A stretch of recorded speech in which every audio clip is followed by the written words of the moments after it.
On Thursday, after losing to the Florida Panthers for the second straight year in the Stanley Cup Finals, Connor McDavid was asked about his future with Edmonton. Yeah, it's only been a couple days since the season ended. Take some time to regroup. Talk to my agent a little bit and family and all that, and make some decisions whenever that time comes. But there's no rush on anything like that. What do you want to kind of drill down on as you make a decision here on a contract extension and the thought of possibly staying here for a while? Winning would be at the top of the list, and then winning would be it's the most important thing. If I feel that there's a good window to win here over and over again, then signing is no problem.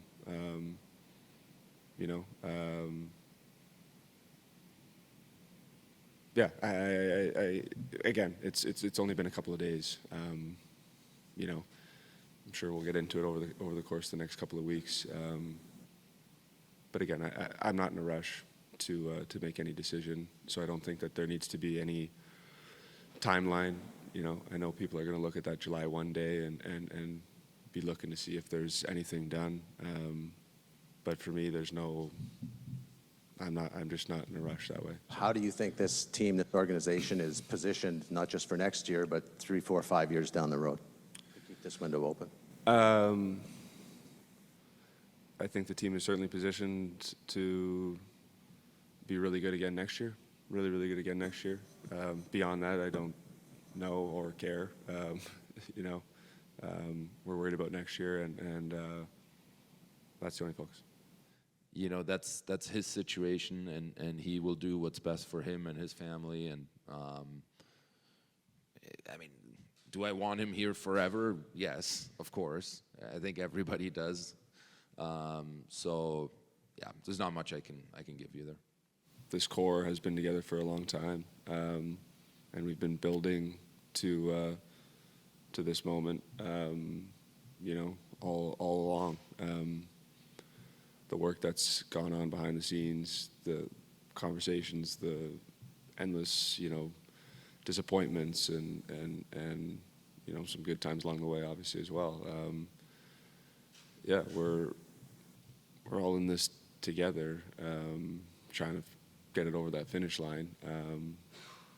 With that being said, ultimately, still need to do what's best for me and my family, and that's who you have to take care of first. But of course, there's unfinished business here. Yeah. It's time for Hey, I'm Talking Here with Frankie Corrado. Here's Frankie to talk about Oilers locker cleanup day. Oh, so many lines to read between. so many lines. We have an hour-long show on that. Oh, man, that was really something. I mean, trying so hard not to say too much, trying to give the local press a little bit of something. What was your biggest takeaway from what Connor McDavid had to say on Thursday? If we're going to dissect the lines that Connor McDavid said, it's over and over again. A team that can win over and over again. Because if you look back at the last, call it 15 years, we've seen these mini dynasties form, whether it's Pittsburgh or Tampa or Chicago or LA, and now the Florida Panthers, who are, on their way to maybe being a dynasty. But it's more about what is going to be a sustainable winning model, because all those teams that I just mentioned, in their window, you would have looked at them and said, well, that's the team to beat. Right. And we know they're getting there. And you can't really say that about the Edmonton Oilers right now. I don't think you can say that about the Edmonton Oilers next year. The Florida Panthers are the champs. And if you look in the Western Conference, Dallas is still a good team. Vegas is still a good team. LA's trying to be there. Like Edmonton for sure is in that mix, and they deserve to be. But they don't stand out above the rest the way those other teams did. And for me, Connor McDavid, when he's evaluating the Edmonton Oilers, he's going to have to look at this team and say, we can win right now and in the future because we are the best team. We have the best pieces. We have the best depth. We have great goaltending. Not because the narrative is going to be, well, Connor McDavid is the best player and he has to be the hero and no one can stop him. And at some point he's too good of a player. He's going to win one. Like it has to be, he's looking at the Florida Panthers, except it's an Edmonton Oilers jersey. And it's, I think, important to note that, McDavid mentioned the July the 1st date and not to get too excited if something is that, because Leon Draisaitl didn't sign until well into the summer last season. So I think that is important to note. But obviously, as McDavid said, number one priority is winning. Number two priority is winning. But in this offseason, that means Stan Bowman has to get everything right. But realistically, how much change can this team make?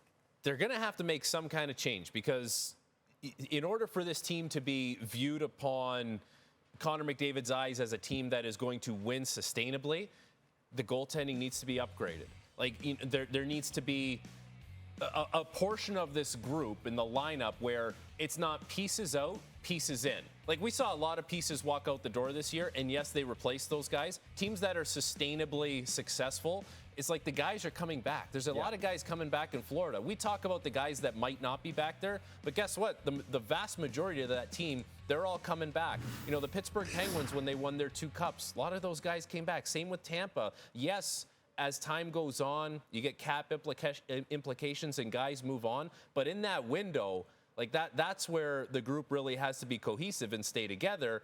And right now, I think if you look at the Oilers, it's like, okay, we don't really know what the roster is going to look like next year. But if there was outside of McDavid, Draisaitl, Nugent Hopkins, and Hyman, like there needs to be that kind of next wave of some kind of nucleus that you say, okay, they're here for the long haul and they're joining the top guys, and that's potentially what makes them successful over a longer period of time, over and over, like Connor McDavid talked about. Draisaitl talked about, Florida's depth up front and how that was a difference in the Cup final, and maybe that's something that needs to be addressed as well.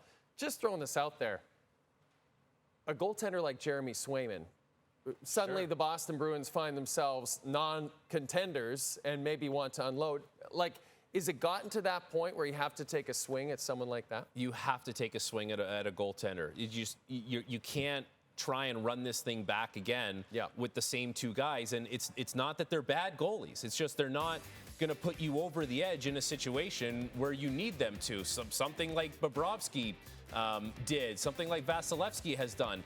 And there's options out there. Like, you can try and get Jeremy Swayman if you feel like Boston's maybe going to move in that direction. And maybe you take a swing and miss, but it's at least different than what you're trying now. For sure. Like, John Gibson has been in Anaheim almost wasting away on a team that has not been contending for the longest period of time. Like, that's a guy, when he was at his peak in his career, he was an animal. Like, he was playing 60-plus games in a year, and he was playing in the playoffs. And so maybe you can revitalize some of that if you get him. But there's no question you have to change the goaltending moving forward if you're going to meet the criteria that Connor McDavid has about his team being able to win over and over again. And to your point about Gibson, he has made it clear he would welcome a trade to Edmonton if it were to happen. If you're Oilers fans and you know that Connor shares the same agent with one Austin Matthews, Mr. Judd Moldaver, shout out to you, Judd. Terrific guy. They have the same agent. Matthews signed a 4-year extension, not an 8-year one. In the back of your mind, if you're an Oilers fan, you're concerned maybe McDavid goes that same route? I'm not concerned about that. I'm actually okay with that if I'm an Oilers fan, because there's nothing saying that Connor McDavid has to sign an 8-year deal. If he signs a 3 or a 4-year deal, like, that is still plenty of runway for him to win a championship here with the Edmonton Oilers. And at the end of that, if nothing happens, are we not sitting there saying that Connor McDavid tried everything he possibly could to win a Stanley Cup as a member of the Edmonton Oilers, and now in his early 30s, he deserves a chance to go somewhere else and see if he can make that happen? I wouldn't fault him if he signed a shorter term deal. And keep in mind, the cap is going to go up so much. I don't think he would do it as a business deal to cash in on the most amount of money possible. I think he would be doing it saying, I'm going to give it every opportunity as a member of the Edmonton Oilers, but at some point in my early 30s, if it doesn't happen, I've given it all I've got here. I'm going to try and do something else. I'm not saying that's happening, but I mean, there's nothing saying that he has to sign an 8-year deal. And if he signs the shorter-term deal, he's still got plenty of runway to win one with Edmonton. 4 years is a long time at the end of the day. Well, plus, he still got one. Right. Yeah. Right. So it's, 5 years essentially would be with the team. You're right. So, all right, let's move on. I think we've dissected the Oilers. We've got a couple other signings on Thursday. And actually, Frankie, these are really fascinating things I'd love to chat with you about. Matt Duchene, 4 years, $18 million to stay with the Stars. He's 34, signed 1-year deals each of the last 2 seasons with Dallas, scored 30 goals, 82 points in 82 games last year. $4.5 million on the AAV. And of course, we're going to take it right to John Tavares here. That's what we do at TSN. Yeah.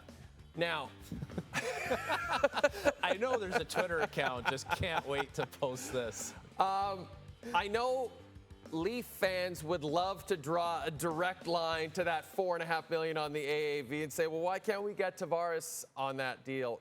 Maybe explain the subtleties of Duchene's deal and why it's so low on the AAV. This is why you cannot compare those two. They don't live in the same world. Because Matt Duchene is still getting paid from the Nashville Predators. He was bought out 3 years ago. So he's getting 2/3 of the money that he was owed by the Nashville Predators. Essentially, he's just being made whole with the money that he's made from the Dallas Stars and is going to be making from the Dallas Stars.